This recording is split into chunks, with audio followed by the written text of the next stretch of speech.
नमस्कार दोस्तों, स्वागत है आपका आपके इस यूट्यूब चैनल में। आज हम इस वीडियो में छत्तीसगढ़ व्यावसायिक परीक्षा मंडल द्वारा आयोजित परीक्षा संयुक्त परीक्षा सन 2021 में पूछे गए गणित के कुछ प्रश्नों को हल करेंगे। तो चलिए बढ़ते हैं अपने प्रश्न की ओर। नीचे दिए गए चित्र में कोण B अनुपात कोण C बराबर 2:3, तो कोण B धन कोण C ज्ञात कीजिए। यह चित्र में दिया गया है और हम जानते हैं कि जब कोई सरल रेखा होती है उस पर बनने वाले कोण का मान कितना होता है, 180 अंश। अगर हम इसको मान के चले, ये हो गया D, यहाँ पे एक कोई रेखा है, यहाँ पे A, यहाँ पे B। इसका चित्र उल्टा बना रहे हैं तो ध्यान दीजिएगा। ये है C, ठीक है। यहाँ पे चित्र में दिया गया इसका मान कितना है, 130 अंश। और हम जानते हैं कि जब कोई सरल रेखा पर कोई कोण बनता है उसका मान कितना होता है, 180 अंश। तो 180 अंश में अगर हम 130 को घटा दें तो कोण A यानी कि CAB का मान कितना आएगा, 50। ठीक है, हमें पूछा क्या गया है, कोण B और कोण C का मान पूछा गया है। हमें कोण A का मान मिल गया है और हम जानते हैं कि त्रिभुज के तीनों कोणों का मान कितना होता है, 180 अंश। अगर एक कोण का मान कितना है, 50 अंश, और हमें क्या ज्ञात करना है, B और C का मान ज्ञात करना है। तो 180 में 50 को घटा दीजिए, कितना आएगा, 130 अंश। यानी कि इस प्रश्न का आंसर क्या होगा, 130 अंश, जो ऑप्शन नंबर D में दिया गया है, यह इसका सही जवाब है। चलिए बढ़ते हैं अपने अगले प्रश्न की ओर। दिए गए चित्र में दो सरल रेखाएं PQ, यहाँ पे सरल रेखा दिया गया है PQ, और RS, यहाँ पे RS एक दूसरे से O पर प्रतिच्छेद करती है। प्रतिच्छेद का मतलब होता है एक दूसरे को काटना।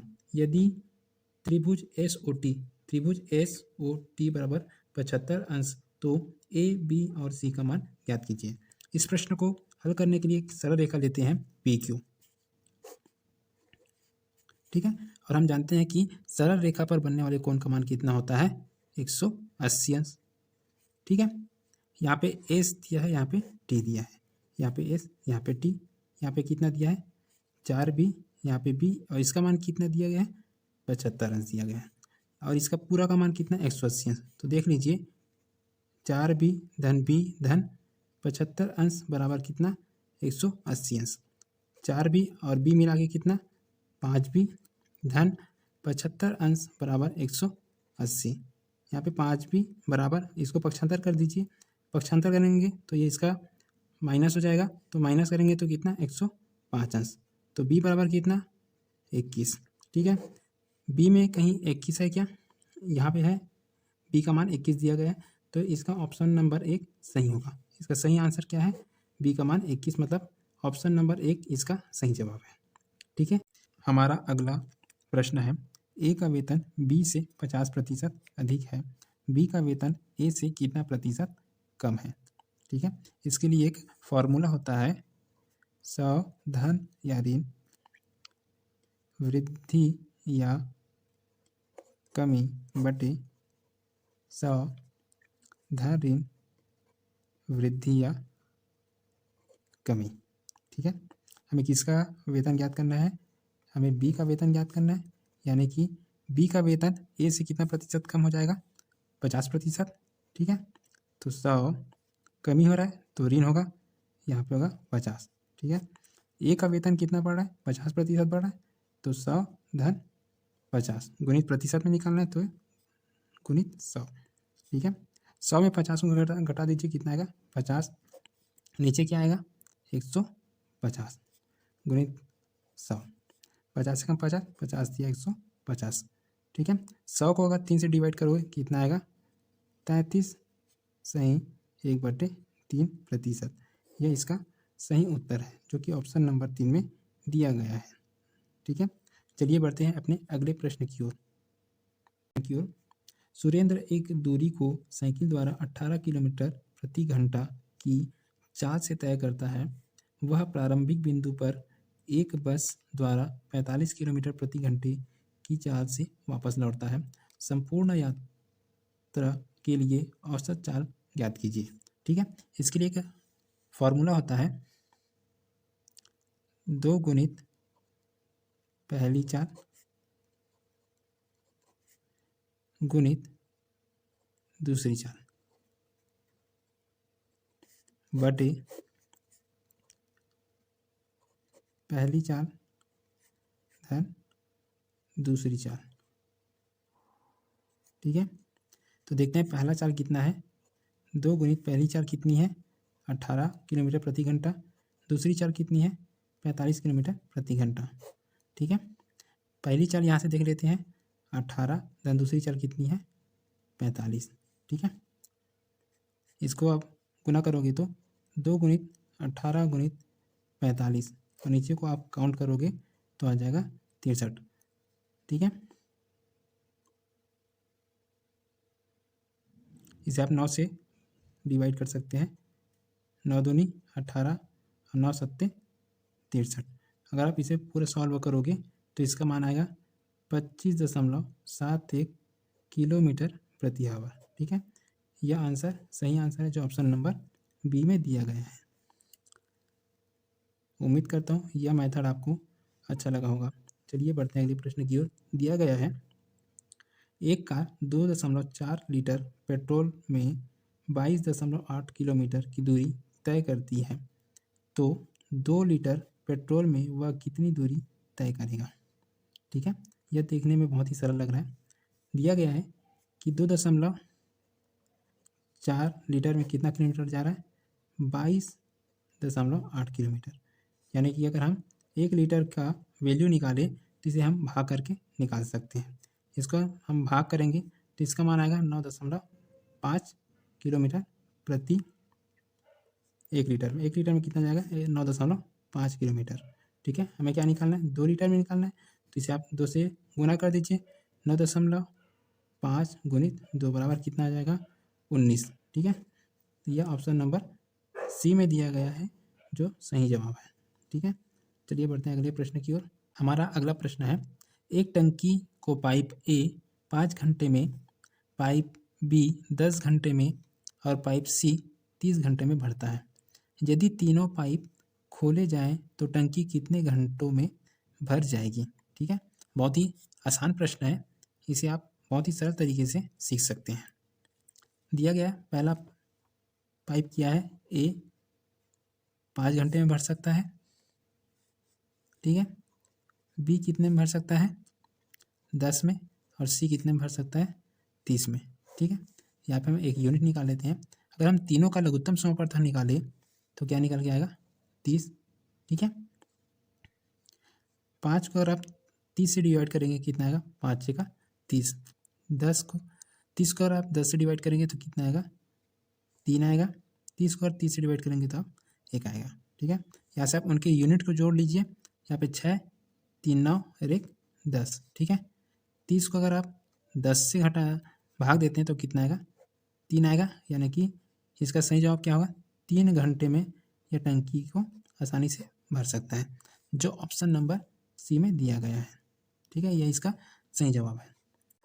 हमारा अगला प्रश्न है किसी संख्या को 296 से भाग देने पर 75 शेष बचता है, इस संख्या को 37 से भाग देने पर शेष क्या होगा। ठीक है, कोई संख्या है जिसे 296 में भाग दिया गया तो 75 शेष बचा हुआ है, उसी संख्या को किससे भाग देना है 37 से भाग देना है, यानी कि 75 को 37 से भाग दीजिए कितना आएगा 37 दूनी 74 आएगा। 74 आएगा, 75 में 74 घटा दीजिए कितना आएगा 1, तो इसमें शेष राशि कितनी होगी 1। यह इसका सही जवाब है जो ऑप्शन नंबर बी में दिया गया है। चलिए बढ़ते हैं अगले प्रश्न की ओर। ए एक साइकिल को 20% लाभ पर बी को बेचता है, बी उसे 25% लाभ पर सी को बेचता है। यदि सी उसके लिए 225 अदा करता है तब ए के लिए साइकिल का क्रय मूल्य है। ऑप्शन दिया गया है 110 120 125 150। तो चलिए इसे हल करके देखते हैं। ए बी को कितने प्रतिशत लाभ पर बेचता है 120%। ठीक है, ए कितने प्रतिशत लाभ पर, ए कितने प्रतिशत लाभ पर 120% लाभ पर बेचता है। ठीक है, बी कितने पर बेचता है 125% लाभ पर बेचता है सी को। ठीक है, तो हमें ए का क्रय मूल्य ज्ञात करना है। ठीक है, तो माना कि वह संख्या क्या है एक्स है। ठीक है, कितने प्रतिशत लाभ पर 125 माफी 120% लाभ पर गुणित 25/100 बराबर कितना है 225। ठीक है, इसे हल करके देखते हैं। 20 छः का 120, 20 पंचे 100, 25 पंचे 125, 25 चौक 100। ठीक है, 5 और 5 यहाँ से कट जाएगा, बचा क्या हो 6/4 बराबर 225। ठीक है, इसे पक्षांतर करेंगे या तो इसे काट सकते हैं, ये जाएगा 2 तिया 6, 2 दूनी 4। ठीक है, अगर इसको हम हल करें 225 यहाँ से 3 नीचे आएगा, 2 ऊपर जाएगा। ठीक है, इसे हल करेंगे तो इसका आंसर आएगा 150 रुपये। ठीक है, जो कि ऑप्शन नंबर डी में दिया गया है, यही इसका सही उत्तर है।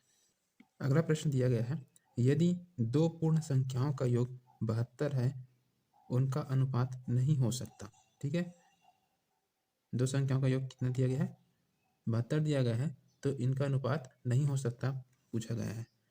तो हमें ऐसे देखना है कि 72 से वो संख्या पूरी तरह से भाग हो जाए। ठीक है, अगर हम 5 धन 7 करें तो होता है 12, जो कि 72 को पूरा विभाजित कर देगा। ठीक है, 3:5 को देखते हैं, 3 धन 5 हो जाएगा 8, 8 जो कि 72 को पूरा विभाजित कर देगा। ठीक है, 4 धन 5 देख लेते हैं, ये होगा 9 जो 72 को पूरी विभाजित कर देगा। लेकिन 3 धन 4 बराबर 7 जो 72 को पूरा विभाजित नहीं कर पाएगा। तो इसका सही उत्तर होगा ऑप्शन सी 3:4। हमारा अगला प्रश्न है, 50 संख्याओं का औसत 38 है। यह पाया गया कि एक संख्या को भूल से 39 की जगह 89 पढ़ा गया था, सही औसत है। ठीक है, तो इसे ज्ञात करने के लिए पहले तो हमें 50 संख्याओं का औसत 38 है, तो कुल संख्या कितनी होगी, कुल संख्याओं का योग कितना होगा ये निकालना पड़ेगा। तो 50 गुणित 38 करेंगे तो इसका गुना आएगा 1900। ठीक है, लेकिन आगे लिखा गया है कि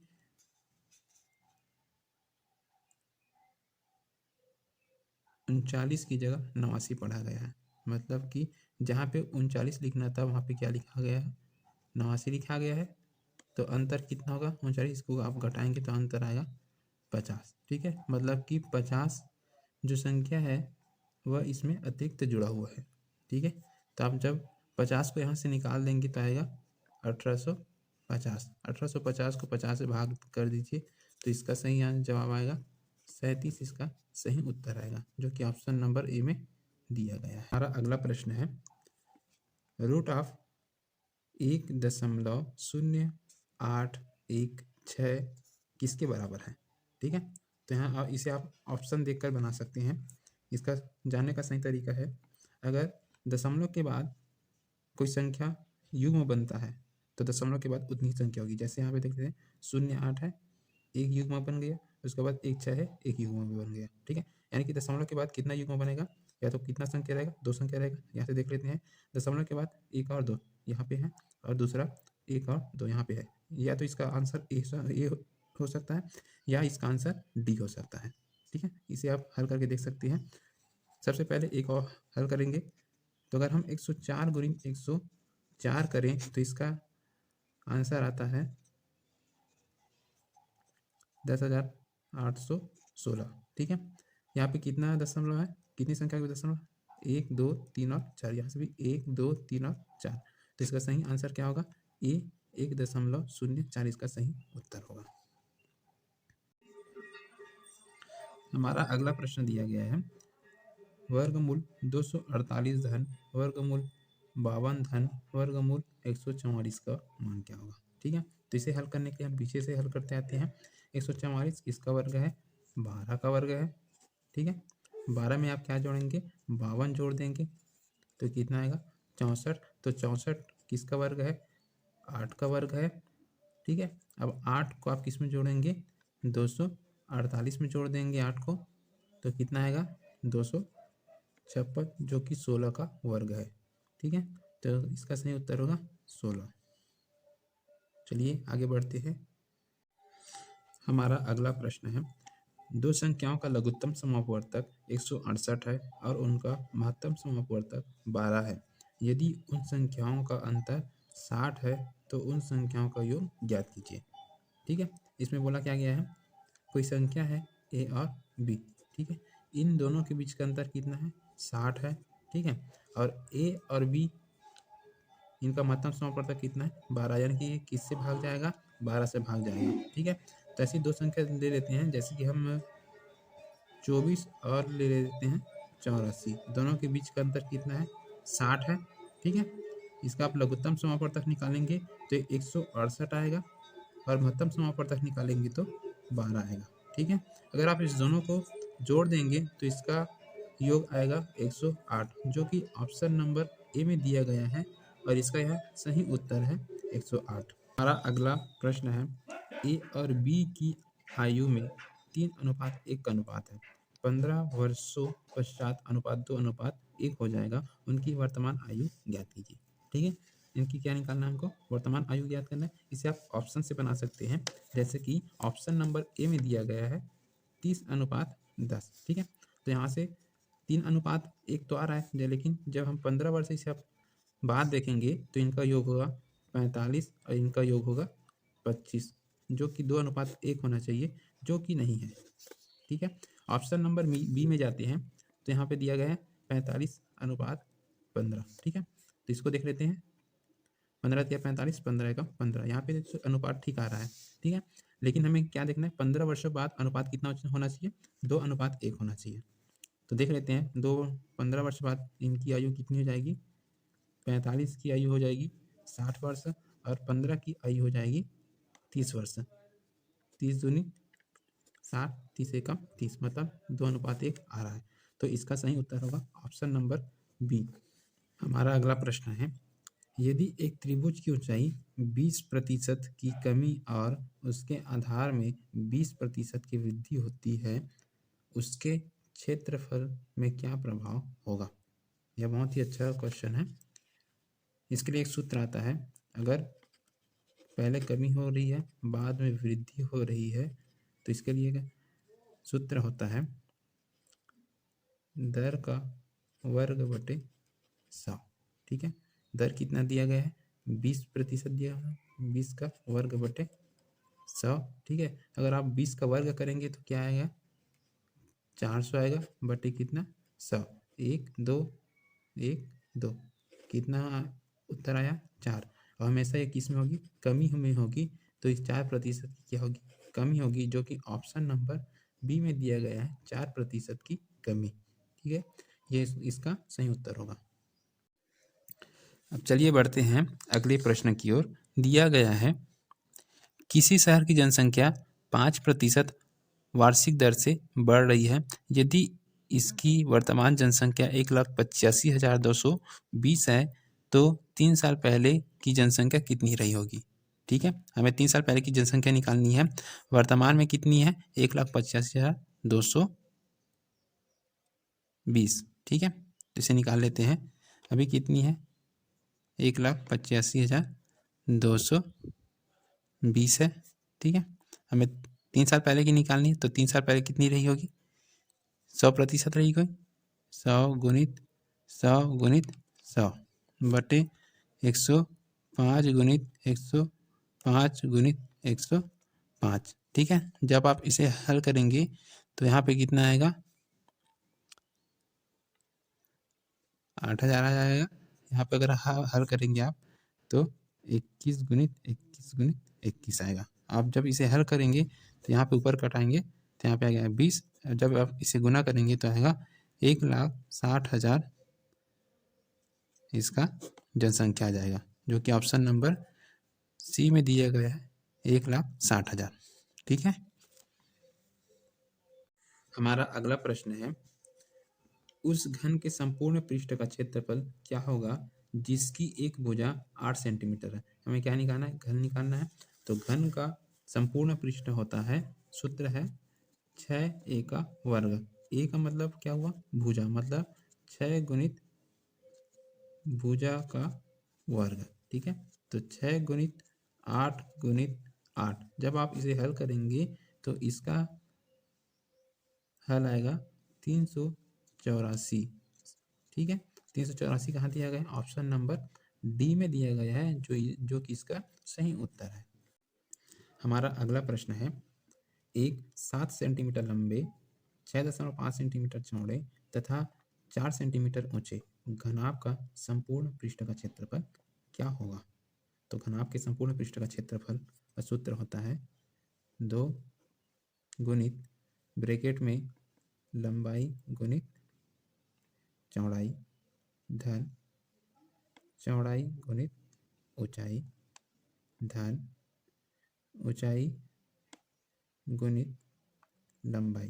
ठीक है, तो आप जब इसमें इसका मान रख देंगे, जैसा कि 2, लंबाई कितना है 7 गुणित 6.5 धन चौड़ाई गुणित ऊंचाई कितनी है 6.5 गुणित 4 धन ऊंचाई कितना 4 गुणित लंबाई कितना 7। जब आप इसे हल करेंगे तो इसका हल आएगा 199। ठीक है, जो कि ऑप्शन नंबर बी में दिया गया है, जो कि इसका सही उत्तर है। ठीक है, बहुत ही आसान प्रश्न दिया गया था। ठीक है, चलिए बढ़ते हैं अगले प्रश्न की ओर। किस विकल्प में भिन्न बढ़ते क्रम में लिखे गए हैं? ठीक है, इसे पहचानने के लिए बहुत अच्छा तरीका है, अगर कोई बड़ी भिन्न सामने दी गई है तो उसका मान बहुत ही कम आएगा। ठीक है, तो चलिए ऑप्शन नंबर ए में देख लेते हैं। 16/29, 16 बटे अगर आप 29 करेंगे तो इसका मान आएगा 0.55। ठीक है, और उसके बाद क्या है 7/12, जब इसका आप हल करेंगे तो ये आएगा 0.58। ठीक है, तीसरा क्या दिया गया है 5/8, जब आप इसे हल करेंगे तो इसका हल आएगा 0.62। ठीक है, अब है 13/16, जब आप इसे हल करेंगे तो इसका मान आएगा 0.8। यहाँ पे आप देख सकते हैं भिन्न के कैसा है, बढ़ते क्रम में है, ये छोटा उससे बड़ा फिर बड़ा फिर बड़ा। ठीक है, तो यह इसका सही उत्तर है ऑप्शन नंबर ए। यदि कोई धन साधारण ब्याज से 6 वर्षों में 2 गुना हो जाता है तो वह कितने वर्षों में 4 गुना हो जाएगा? ठीक है, साधारण ब्याज के इसका बहुत ही अच्छा एक सूत्र है, वो है समय बटे, ये पहला समय है, समय 2। ठीक है, बराबर गुना 1 ऋण 1 गुना 2 ऋण 1। ठीक है, समय कितना दिया गया है पहले देख लीजिए, 6 वर्ष दिया गया है, दूसरा हमें समय निकालना है, तो समय 2 बराबर 6 वर्षों में कितना गुना हो रहा है 2 गुना हो रहा है, ऋण 1 बटे हमें कितना निकालना 4 गुना निकालना है कितने समय में। ठीक है, तो आप इसे हल करेंगे तो 6 बटे समय 2 बराबर 2 में 1 घटा दीजिए 1 आएगा, यहाँ 4 में 1 घटा दीजिए 3 आएगा। ठीक है, तो अगर हम समय 2 निकालें तो 6 तिया कितना होगा 18 वर्ष, जो कि ऑप्शन नंबर डी में दिया गया है 18 वर्ष, यह इसका सही उत्तर है। यदि साधारण ब्याज की वार्षिक दर से 10% से बढ़कर 12.5% हो जाती है, एक आदमी की वार्षिक आय में 1250 की वृद्धि होती है, उसका मूलधन ज्ञात कीजिए। हमें मूलधन ज्ञात करना है, यानी 10 से 12.5 हो रहा है तो इसका मान कितना हो रहा है 1250, यानी कि 2.5% का मान कितना है 1250। इसका हम 100% निकालेंगे तो यहाँ पे आएगा 1250 गुणित 100 बटे कितना 2.5। अगर हम यहाँ से दशमलव हटा देते हैं तो ऊपर कितना आएगा 10। ठीक है, 25 एकम 25, 25 पंचे 125। जब आप इसे गुना करेंगे तो इसका मान आएगा 50,000, जो कि ऑप्शन नंबर बी में दिया गया है, जो कि इसका सही उत्तर है। ठीक है, एक स्थान से 7 AM बजे 10 किलोमीटर प्रति आवर की चाल से चलना प्रारंभ करता है।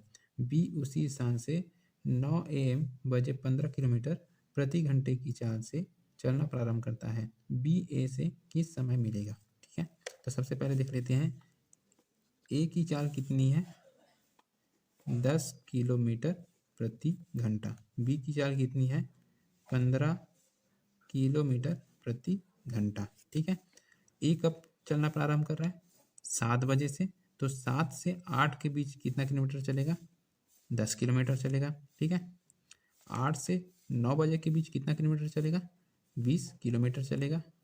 ठीक है, अब 9 से 10 बजे के बीच कितना किलोमीटर चलेगा, 30 किलोमीटर चलेगा। ठीक है, अब देख लीजिए यहाँ से बी कितना बजे निकल रहा है, 9 बजे निकल रहा है, तो ये भी 9 से 10 के बीच में कितना किलोमीटर चलेगा, 15 किलोमीटर चलेगा। ठीक है, अब ये ए 10 से 11 के बीच में कितना किलोमीटर चलेगा, 10 किलोमीटर यानी कि 40 किलोमीटर। और ट्रेन बी 10 से 11 के बीच चलेगा तो कितना किलोमीटर हो जाएगा, 30 किलोमीटर हो जाएगा। ठीक है, अब ए 11 से 12 चलेगा तो कितना हो जाएगा, 50। बी 11 से 12 चलेगा तो कितना हो जाएगा, 45 हो जाएगा। ठीक है, ए 12 से 1 के बीच चलेगा तो 60 किलोमीटर का रास्ता तय कर लेगा। और बी 12 से 1 के बीच में चलेगा तो कितना किलोमीटर, 60 किलोमीटर, यानी कि ये कब एक दूसरे को क्रॉस करेंगे, 1 बजे, या तो एक दूसरे को 1 बजे मिलेंगे। तो इसका सही उत्तर क्या होगा, 1 बजे, यानी कि ऑप्शन नंबर ए में दिया गया यह इसका सही उत्तर है। 6.46 का स्थानीय मान या साधारण भिन्न मान क्या होगा। ठीक है, 6.46 का साधारण मान या स्थानीय मान क्या होगा। ठीक है, यहाँ बाल लगा हुआ है, इसका सही उत्तर होगा 646/99, जो कि ऑप्शन नंबर ए में दिया गया है। ठीक है, उम्मीद करता हूँ आपको यह क्लास अच्छा लगा होगा।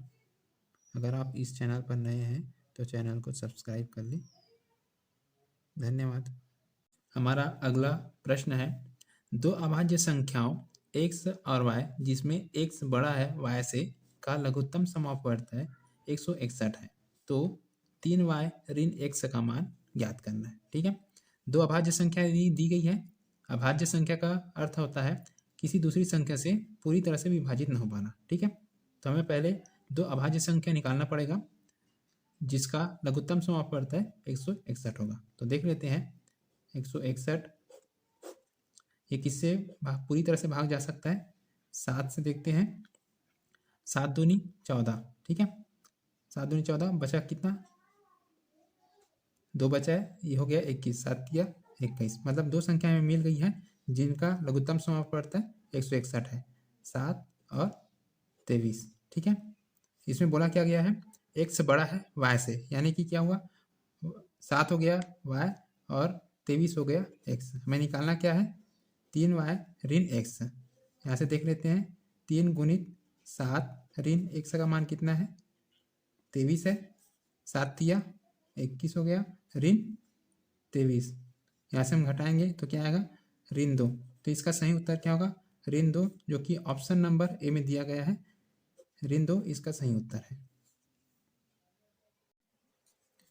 हमारा अगला प्रश्न है, यदि 1/3.718 बराबर 0.2689, तो हमें ज्ञात करना है 1/0.000378। ठीक है, इसको हम लिख लेते हैं 1/0.1233718। ठीक है, इसे हम इस प्रकार से भी लिख सकते हैं, यहाँ प्रश्न में दिया गया है कि 1/3.718 गुणित कितनी संख्या का दशमलव लगा रहे हैं, 1 2 3 और 4, तो कितना शून्य लेंगे, 4 शून्य, 1 2 3 4। ठीक है, यहाँ से प्रश्न में देख लीजिए इसका मान कितना दिया हुआ, 0.2689। किससे गुना करना है, 10,000 से गुना कर दीजिए, 1 2 3 4, ये हो गया 10,000। इसे आप जैसे ही गुना करेंगे तो इसका हल आएगा 2689,